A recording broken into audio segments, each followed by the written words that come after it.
Hello everybody and welcome to Storm Raids, and today is Wednesday and I'm going to kind of start my reading vlog where I just kind of do my little clips of what I'm reading. It's been kind of a tiring day. I had a doctor's appointment this morning and it took longer to wait on the doctor's appointment to actually have the doctor's appointment. I had to have a calcium scan on my heart to see if how much calcium is in there, or if there's anything, if that's one of the reasons why my heart rate keeps going up a lot. And so I had to do that. That only took about like 7 to 10 minutes, but it took 45 minutes to get in there. I'm tired. Then I chopped up some cantaloupe for my dad so he can have it. He likes to snack on that kind of stuff. I don't like cantaloupes, but he likes them. And yeah, so now I thought, well, I've read 2 books, or listened to 2 books, and I thought I should come on here and talk about them before I finish others, and then, you know, there's no reason to do the clips. So, that's what I'm going to do right now. So, the first one I have is a historical romance called The Madness of Lord Ian Mackenzie. I read this both for the romance readathon that I'm participating in and the amazing readathon, because it had blue on the cover, and so I could get some extra points for reading a blue on the cover book. And so it was a sightseeing book that I read.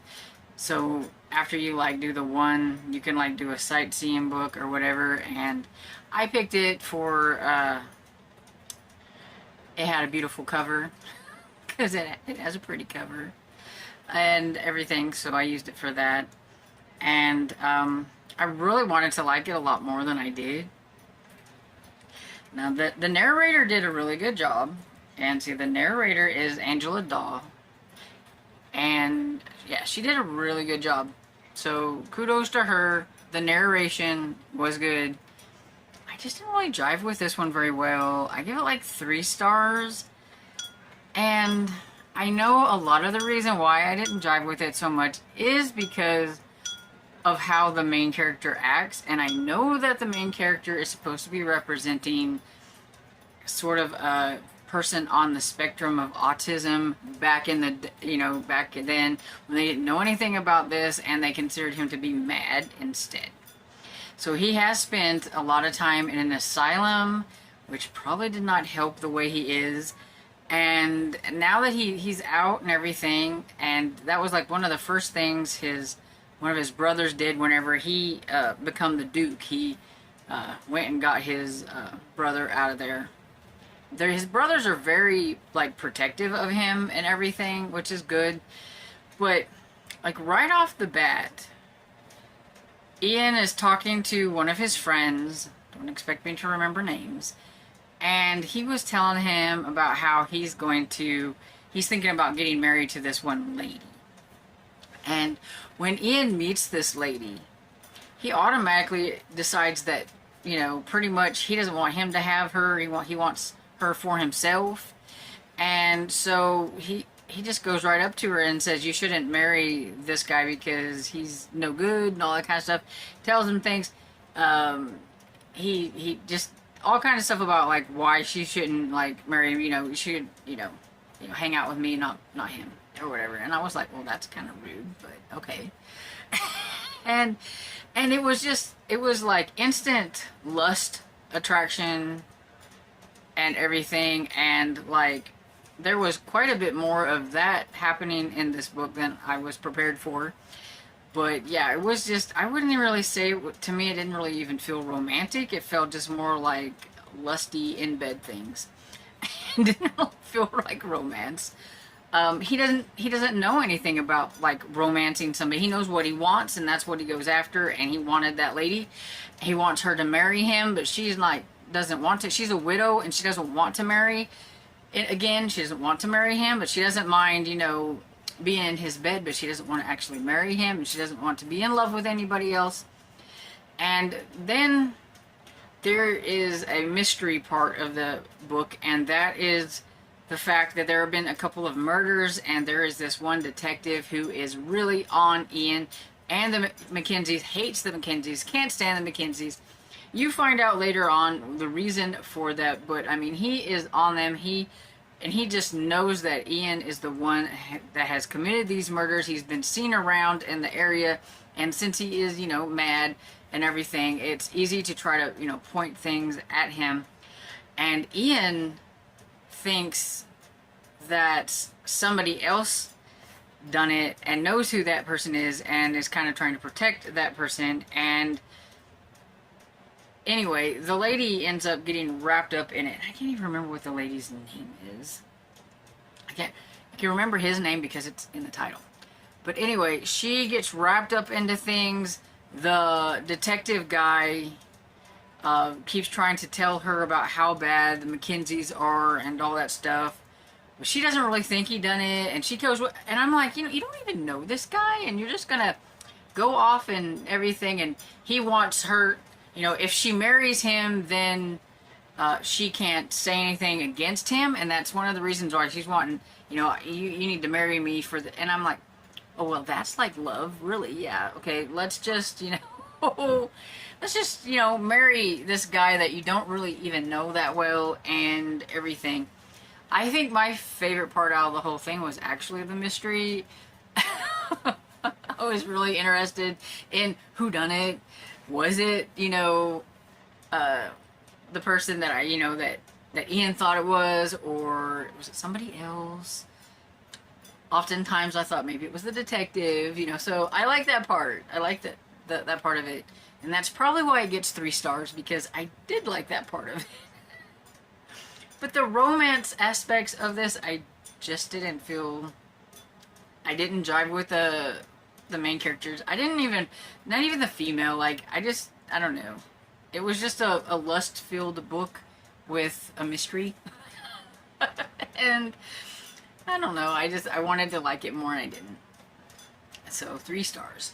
That's an unpopular opinion because it gets really good ratings, and I know a lot of people on the romance readathon were so excited to reread it and all that kind of stuff, so I felt kind of bummed that I had like a more unpopular opinion. Then the next one I have is Nightmare Island. This one I used for the Amazing Readathon, loaded with blue on the cover. It also fit one of the stops, the San Paulo stop, I believe. We had to read a book that had more than 3 people on the cover. This one has 2 people, and then it has 2 little doings on the side, which are like little people with not quite all their face there or whatever. And that's pretty much what the story was about. And I listened to this one, and the narrator was Janina Edwards. I think that's how you say it. And she did a really good job too. I enjoyed her narration and everything. And I liked this one. I thought it was kind of an interesting story. And this one is the poor kids. Their names are Peace and Serenity. I guess it works for, you know, this story, but I would hate to have that name in real life. But anyway, Peace is a young boy and Serenity is the older girl, and she likes to try to make horror movies. She's always got her camera with her and filming and all that stuff, and she's always thinking about horror movies. She has this really bad nightmares that keep coming up, and I think part of that kind of spawns the whole like horror thing and stuff. But then her brother, he's always so sweet and so nice, and like she knows that her parents kind of prefer how he acts to how she acts and everything, but she tries not to be aggravated about that. But then one day her parents tell her that they're taking Peace to an island and she has to stay home, or like with her grandmother. And she's like, well, you're taking him like on a vacation, but not me or whatever, you know, because that's kind of what it sounds like, right? You know, and she's like, I don't get it. And they're going to the Doppy Islands, or the Doppy, I think it's Doppy Islands. And so she's not very happy about this, and she doesn't understand why they're taking him.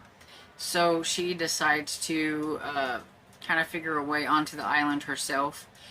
And she might have wished she didn't, but it's a good thing because she has to rescue everybody.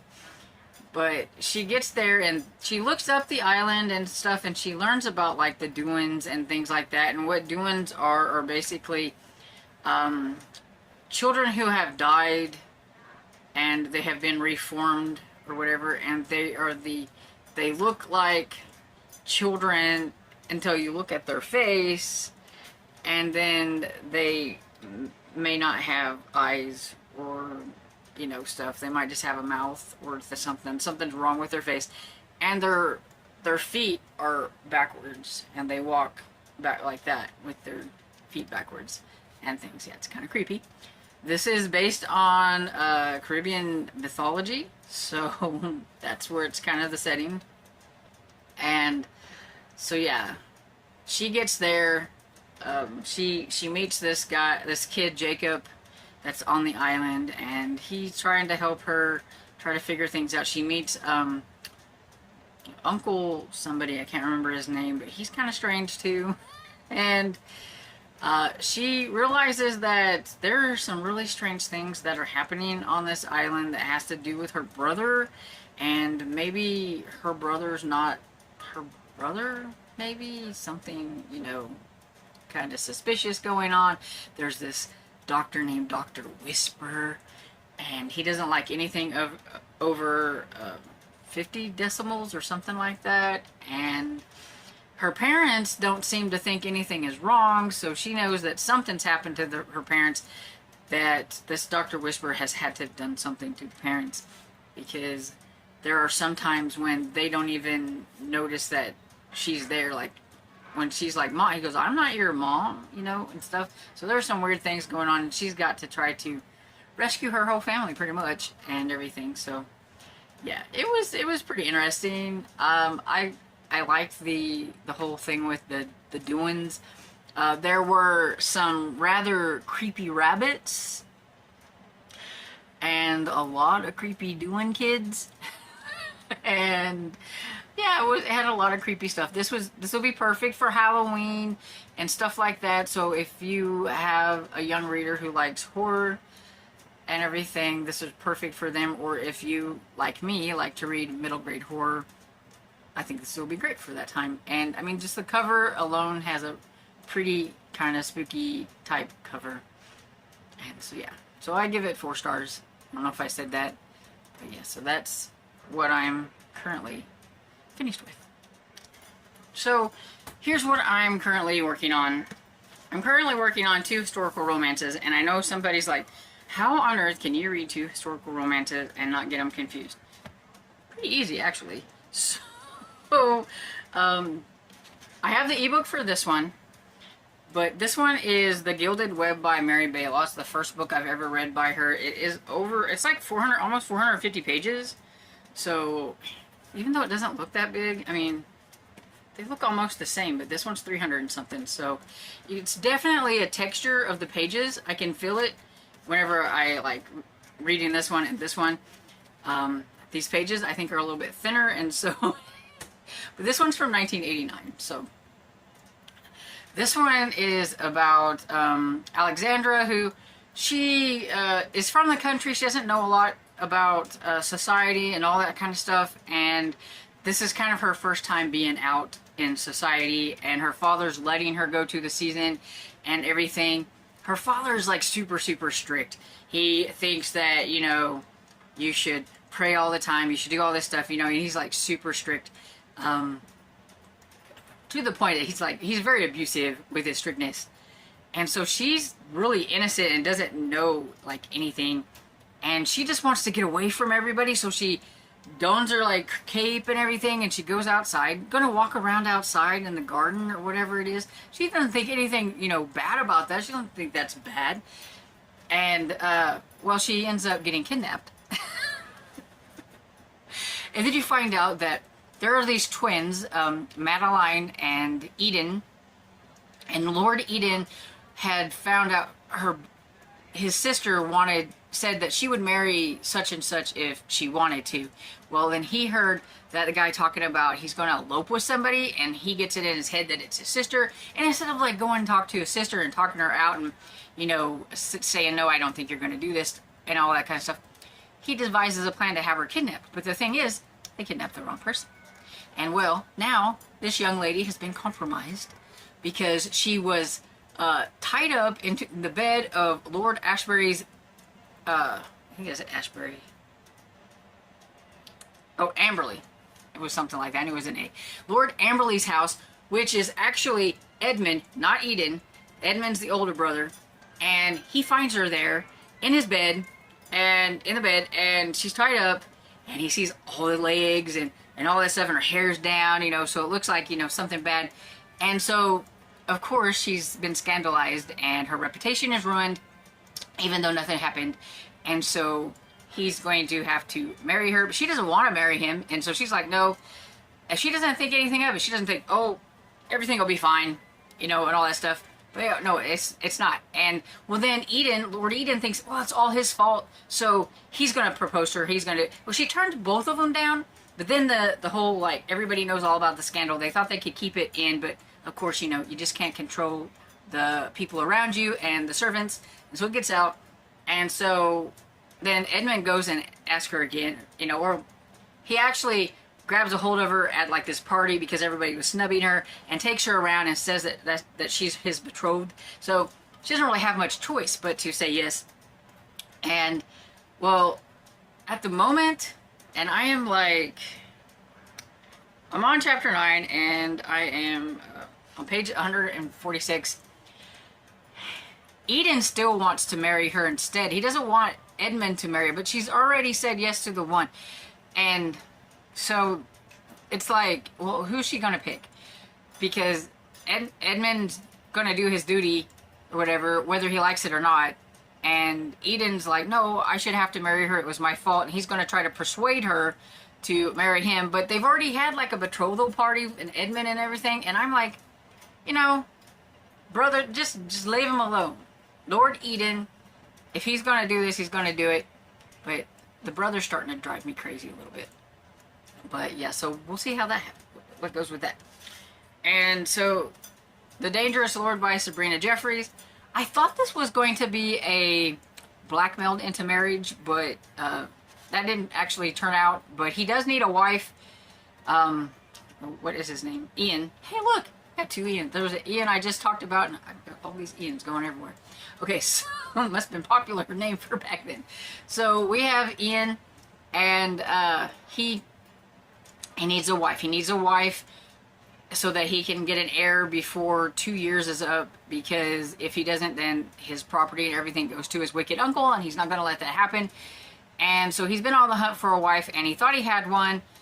And then Felicity, who is Lord X, writes something scandalous about him having a mistress and everything, and it ruins like his prospects.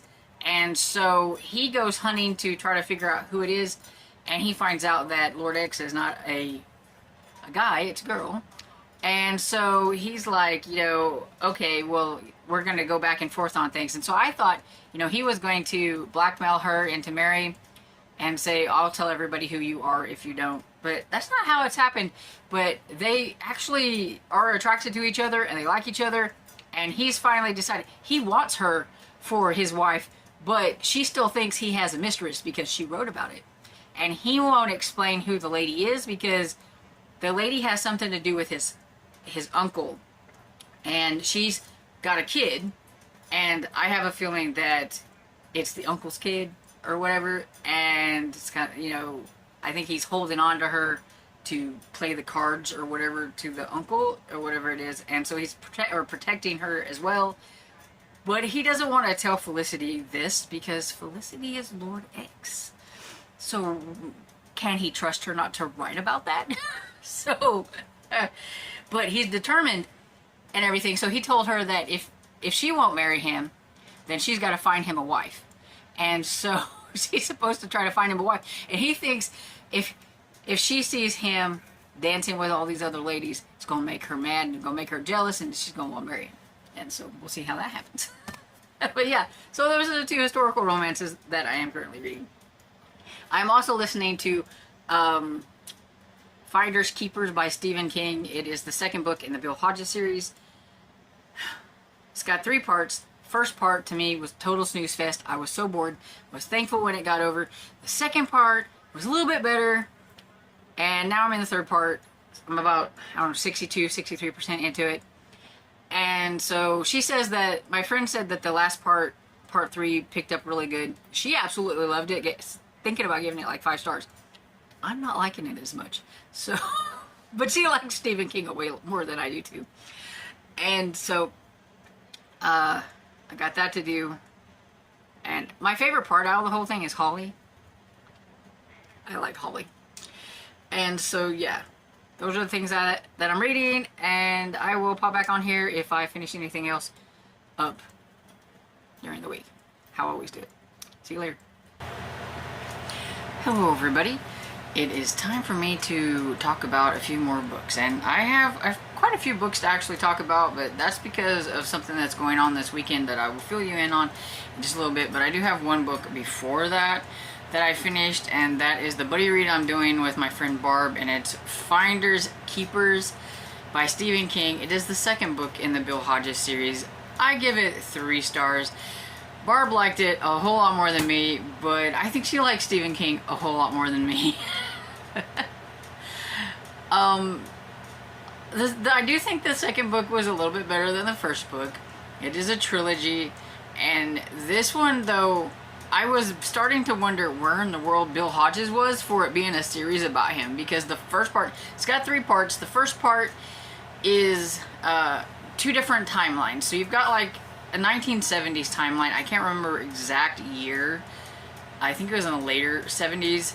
Anyway, you've got this guy Morris, and you pretty much learn through that he's pretty much obsessed with this author, and, well, the character that this author made named Jimmy Gould, and he just loved these one books. Well, the later books in the series, he made Jimmy take a turn that this guy did not like, and he's obsessed with like this, and he hates the fact that this author did this.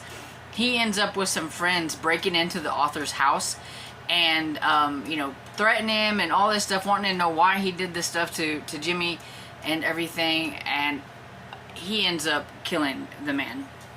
So he raids his why can't I think of the word? He raids his safe, and there's like I think $20,000 in money in there, and there are a bunch of notebooks, and these notebooks have more stories about Jimmy Gould. And so he's thinking, you know, maybe in these notebooks he's going to redeem Jimmy Gould. And so he takes them, he leaves, and then he shoots his 2 friends because he doesn't want any witnesses, because the guy's really deranged and he's just really crazy. He has this one friend, though, that told him that you can't do anything with these notebooks right now. You couldn't sell them, you couldn't do anything with them, so you should like hide them and all that stuff. So that's what he does. He hides them in a bag, and he has them stuffed. And I can't remember exactly where they're hid, but they're hidden. The money and everything is hidden. Well, the guy goes and gets drunk, and this is a kind of guy, with the way he is, that when he gets like really drunk, he blacks out and he can't remember anything that he's done. So he could do just about anything, and then the next morning he don't remember what it is. And well, he is arrested and accused of rape, but he doesn't remember anything about raping anybody. But he gets sentenced to like 35 years in jail for this. And so here he is in jail. So you've got that point of view of like him and what's happening to him, and that leads up to him getting put in jail. And then the other timeline, you have this young boy named Pete, who his family, his parents are having a lot of financial issues because of what happened in the first book with Mr. Mercedes. His father is he's one of the victims of Mr. Mercedes. He got hit by the guy with the car, and so he's not being able to get around very well, so he's not being able to work, so they're really having some financial trouble. And then they're arguing and stuff all the time, and Pete is afraid that they're going to get a divorce because of the finances and all that stuff. His sister can no longer go to this fancy school that she was going to, and all those things. And one day, guess what? He finds this satchel thing of the money and these books, or the notebooks. They're really fancy, like moleskin notebooks. And so you get the POV of what he does with the money and how he, has these books, the notebooks. And then the next part skips you ahead to like 2014. And so now we have the young kid. He is, kind of in his like, I don't know, mid to late teens, I think, at this point, maybe somewhere around there.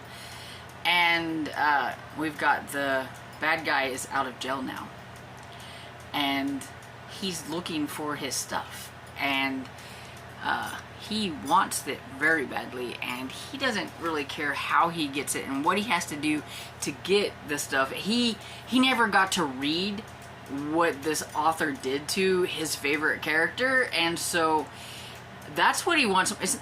Yes, he wants to sell it and make money, but he really wants to read. He really wants to see what happened, because he never really, he's so obsessed, and he's just deranged, and he's crazy, and he has a hatchet, and he'll do anything. He doesn't care.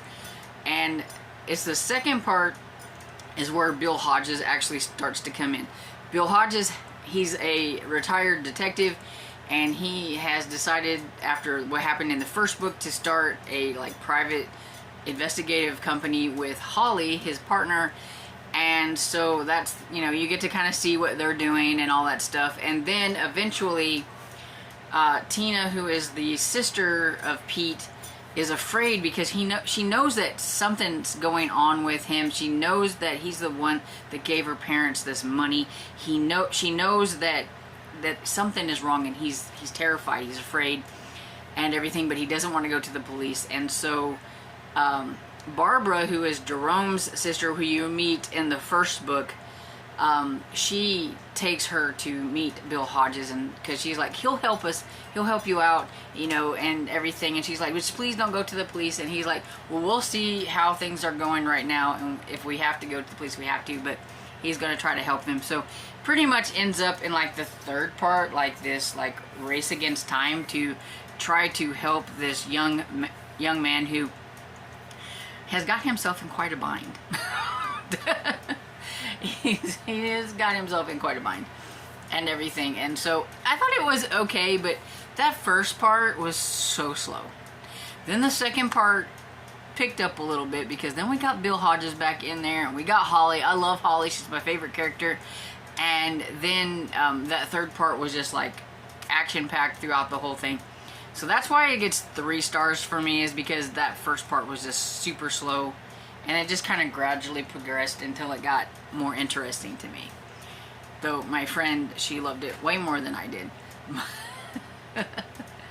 And so that's that one. Okay, so this weekend, it started yesterday, because today's Saturday. It started Friday at 6 p.m. Mountain Time, which would have been 7 p.m. my time. And we have a face-off going with the Amazing Readathon. And basically, the face-off is all the teams are trying to read as many books as they can, and we get 500 GRC points, or whatever. I think 500 points for however many books we can read or whatever. So we're trying to read to get points for our teams and things like that.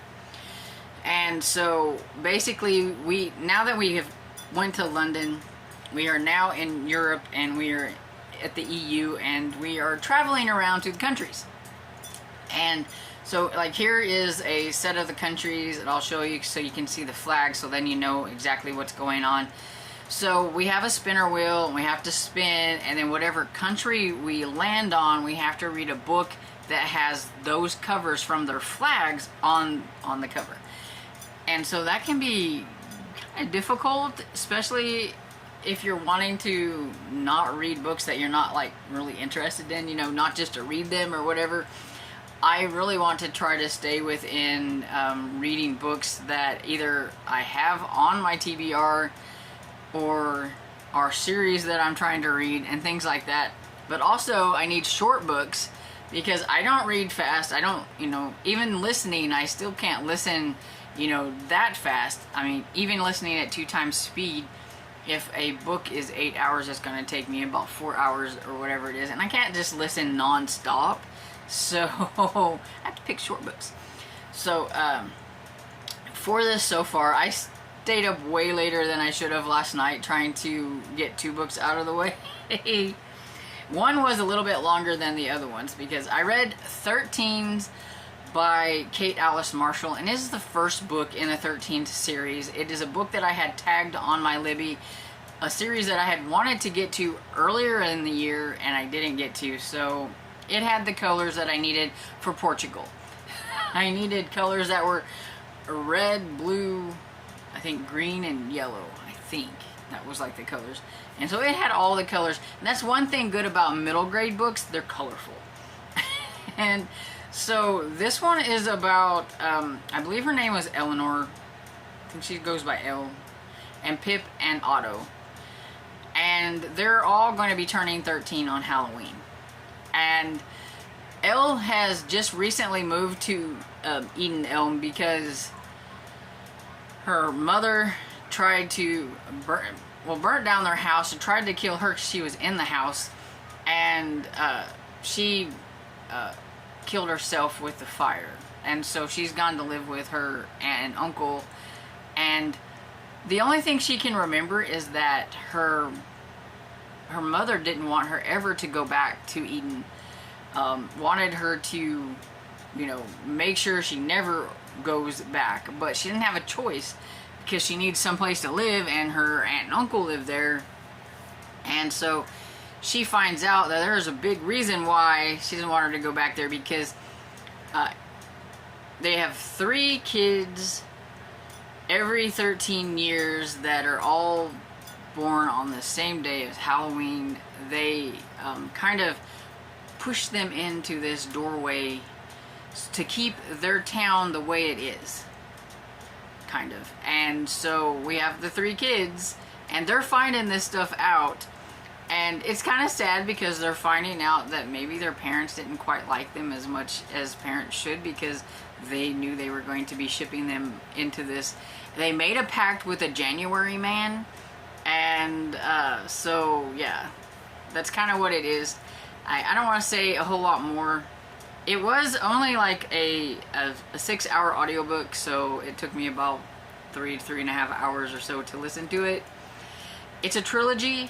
And so I do want to get to the next 2 books fairly quick and soon. I don't think I could do them back to back, but I do want to get to them maybe before the end of the year, because I'm really curious to see how they're going to get out of the situation that they got themselves into now because of how it ended and stuff, but I can't say. But anyway, yeah, I liked it. I gave it 4 stars. And then the next one is Scare Me by K.R. Alexander, and this is a middle grade horror book. And this one was about 4 hours on audio, and so it took me about 2 hours or so. That's the one that I stayed up. I finished 13 and Scare Me last night, so I'm a little sleepy. And but Scare Me is about this boy who's, I'm never good with names. Okay, so this one is about Kevin, and he has to win this year's best haunted floor competition that they're having at in their local haunted house. Him and his team's working really hard, but they are going to get free pizza and soda for a full year. He's just got to win, especially after he lost last year to Patricia, his nemesis, who won first place because she cheated. And so he has concocted this plan. He thinks that maybe if he makes his, because they got these different levels, and each team has a level. And so he thinks maybe if he gets like a local legend and tries to use that as his, and there is a legend about this family who, I can't remember, their kid was getting sick or going sick, and she was a bride, and like they made her into a mannequin or something like that. I can't remember exactly how the story went, but yeah, they have like the mannequin, like the original mannequin. He was supposed to make a mannequin look like that mannequin, but he didn't have time, And so he thinks, well, I'll just sneak this mannequin and use it and everything. And one of his friends, whose name I can't remember, but she's like, I don't think you should do that. Do you think that's kind of like, cheating or whatever? And he's like, but I gotta win. I mean, he's so obsessed with it. He's gotta win. He's got to beat Patricia no matter what. And he just can't handle it. He's gotta win. But, some weird things start to happen whenever he messes with that mannequin and everything. And, like, it moves, things happen, he sees things out of the corner of his eyes. There's these things going on, he's getting kind of spooked just doing all this. But then, the night that they're having the Halloween competition, he's got it all set up, and he's in the basement with his friends, and they have to be in there, and they're like part of the thing. And so they're down there, and they were supposed to start downstairs in the basement and work their way up, but nobody's showing up. And he's waiting and waiting and waiting in like 15 minutes. What's going on? He can hear people moving around upstairs, but nobody's showing up. And then all of a sudden, Patricia comes down, and she's like, oh my goodness, this place is alive, the haunted house is alive, everything's... And they're like, oh, you're just trying to, kid me, or just joke. No, it's alive, everything's alive. And so, yeah, so whatever he did with the mannequin or whatever kind of woke up the, spookiness of the house. And now the house wants to attack everybody that's in it and get everybody. There's zombies, like, so whatever they had that was in their part, like, so we got zombies, and we got the Revenge of the Bride, because she's wanting, all these things and all this stuff. So they have to try to survive getting out of a haunted house. And so it was pretty fun. I thought it was cute. I give it 3 stars. It was okay. It was short. So far, I've only read a couple of K.R. Alexander's horror books for middle grade, but I've enjoyed the ones that I've read. So. Then the next one that I read, that I read this morning, we had to go to breakfast at my church. They always do, like, the second Saturday. They always have a big breakfast there, and my dad cannot miss it for nothing.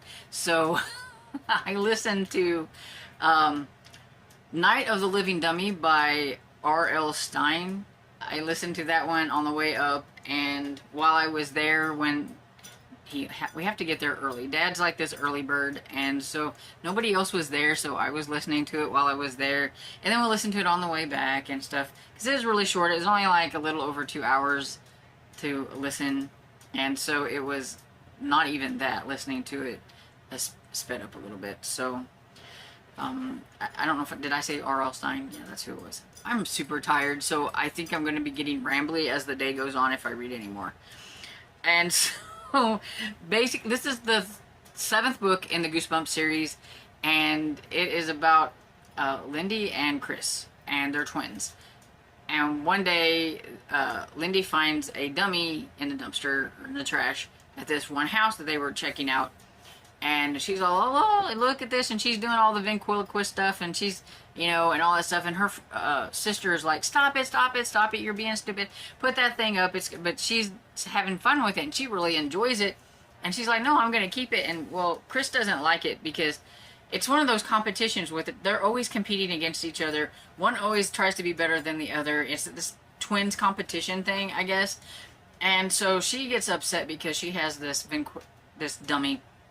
Let's say that, this dummy, and so Chris wants one. So her dad finds one at a pawn shop. And so the first one's name is Slappy, and then this one that Chris gets name's Mr. Wood. That's what she calls it. Well, Mr. Wood is a little bit possessed, shall we say, and it's not a very nice dummy. And a lot of scary things happen. Chris is trying to control it, and it's saying stuff that she's, I didn't say that, but it's being really rude and nasty, and her parents get mad at her and ground her and all this, but I'm not doing it. And Lindy thinks that she is doing it, trying to get back at her for having her dummy or whatever, and so it's back and forth and everything. It has this great, like, kind of exorcist moment with this green spew and stuff that comes out of the dummy's mouth and onto a bunch of people and everything. That gets her even in more trouble, and she's like, I'm not doing it. And so, yeah, so they've got a scary time with some dummies, and so it was kind of fun. I give it 3 stars. And then the last one I have is Getting Witched by Dakota Cassidy. I messed up though here. I thought I was getting the one that I needed to read next, and instead I skipped a book. So it's bugging me that I skipped a book, but I'm kind of okay with it because Getting Witched was like a under 3-hour listen, which is half of what her normal books are. So it only took me like, I don't know, an hour and a half, hour and 45 minutes to listen to it, how I listen and everything. But there was no real mystery. There's like no murder mystery in this one. Basically, it was just Stevie Cartwright's imagination running wild because Wynn is acting strange and she doesn't understand what he's doing. Is he trying to solve a crime without her? There's this lady named Donna Blitzen. And I'm like, if she would have just took a few minutes to try to figure out things, I think she could have figured things out a little bit more. And she's heard him talk about candy canes and snow. And everybody in town, because it's a small town, everybody in town's tight-lipped. They don't want to say anything. Every time she shows up, they're like trying not to say anything. So they're acting really weird and stuff. And she's like, what is going on? And why is everybody acting weird? So that just makes her...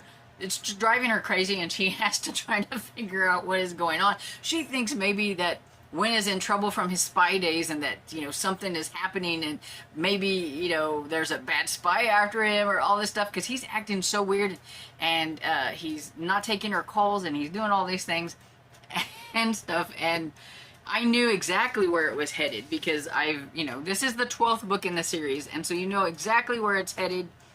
So I didn't necessarily have to read number 11 to get to number 12, but it's bugging me. And so after these readathons and all that stuff, I'll probably be reading number 11 so that I can get straightened out again.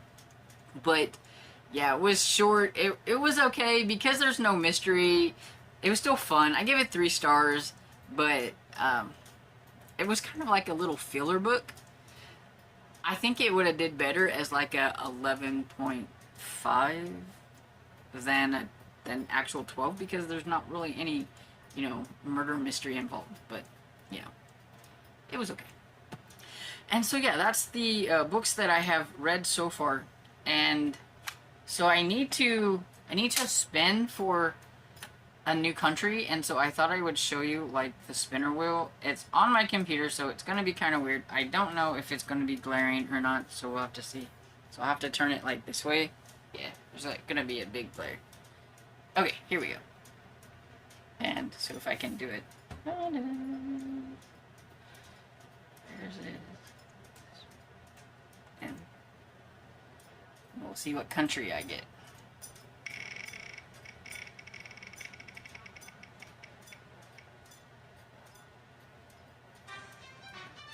Germany. Okay. I haven't had Germany yet, so that's good.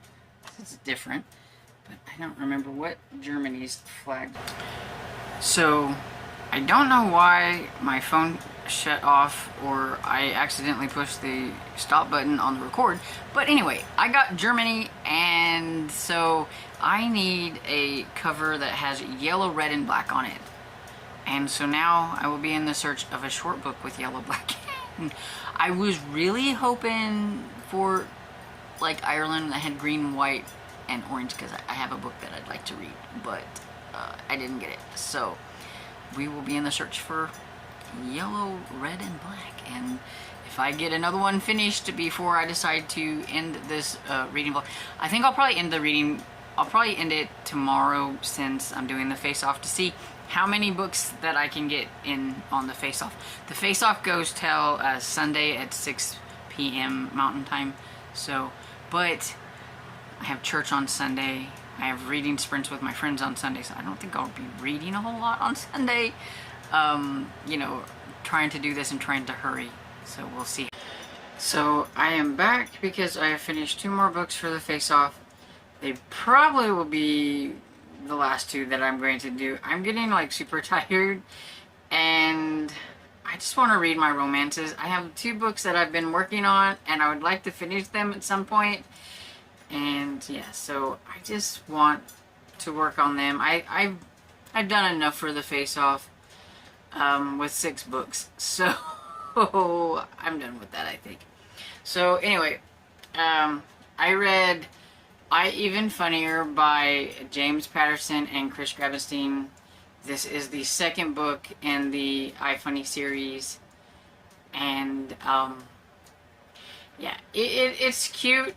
It's not like a favorite or anything of this writing duo or anything, but it's fun. It has lots of graphics and things like that in it, which I like and everything. But it's about Jamie, who is a kid in a wheelchair, and he wants to be like a stand-up comedian, even though he's sitting down. And he just kind of, it's his way, I think, of dealing with a lot of stuff, is to make fun of the situation. His family was killed. I think it was like a car accident or something. He was the only one that survived, and he's in the wheelchair because of that.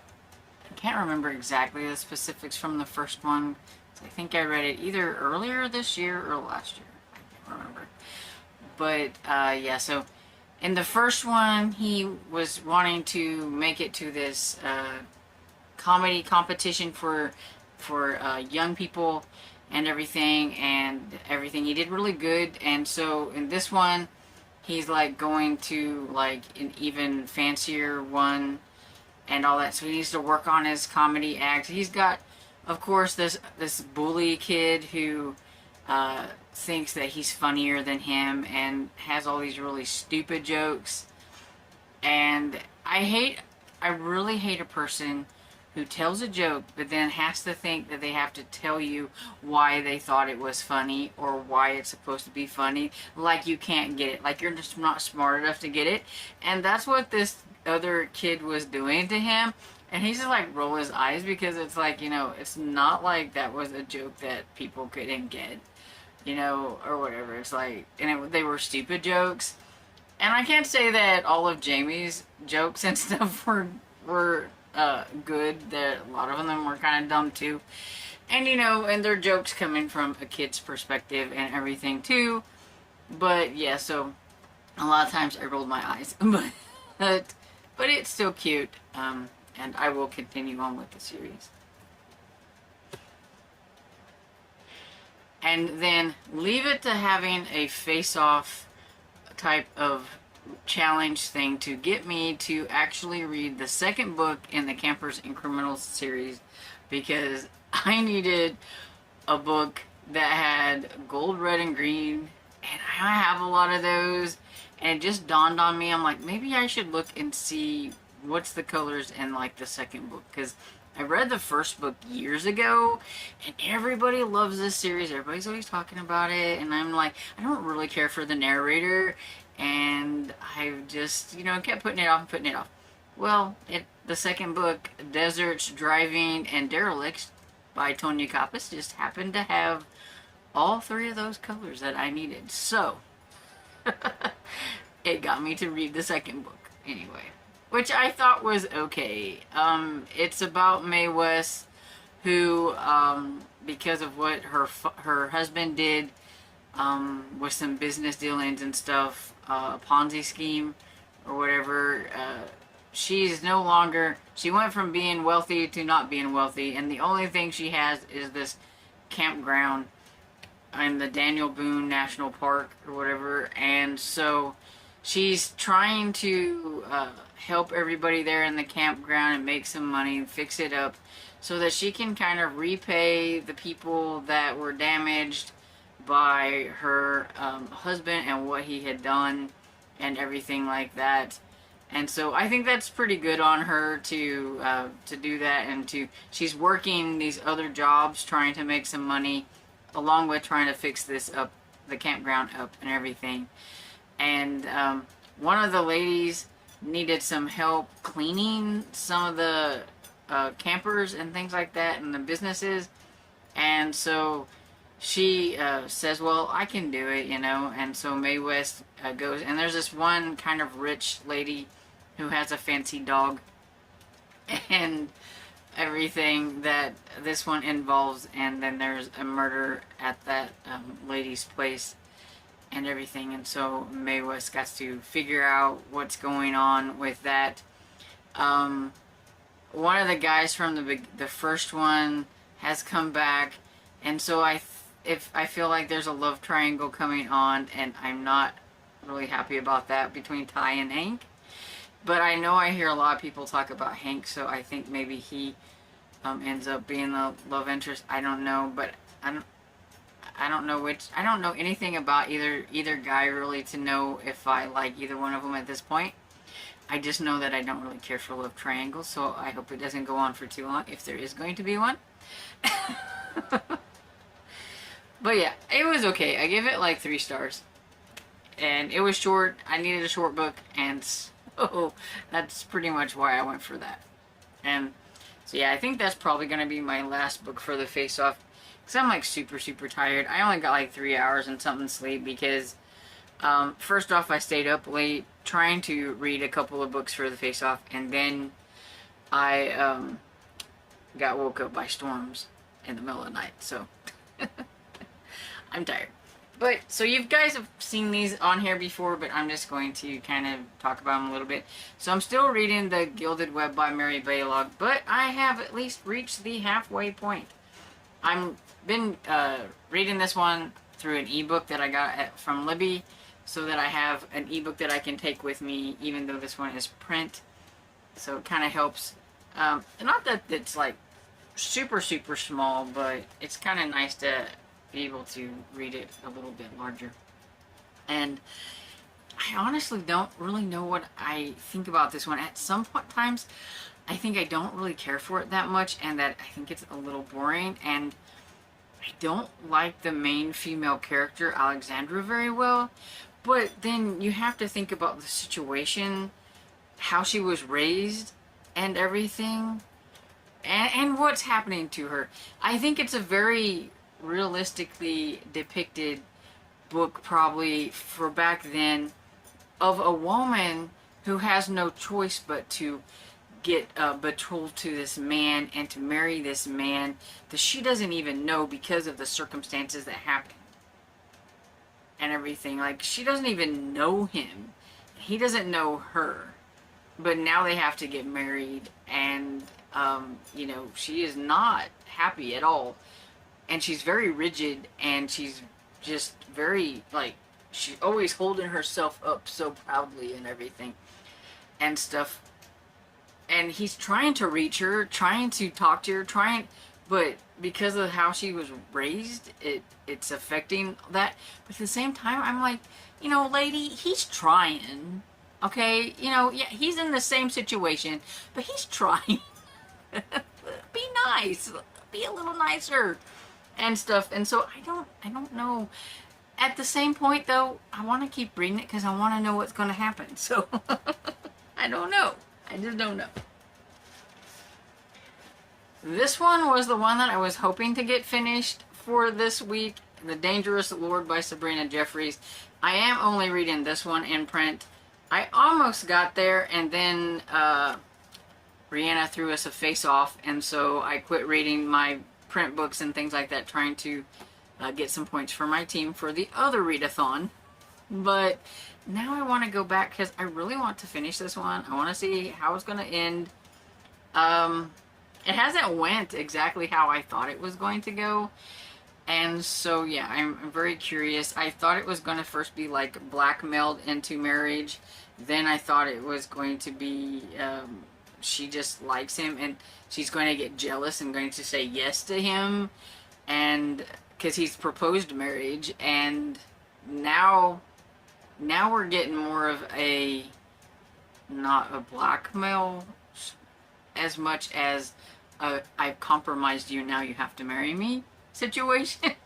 And none of the ways the lady is happy about it. But it's all because she doesn't know him very well. She really likes him.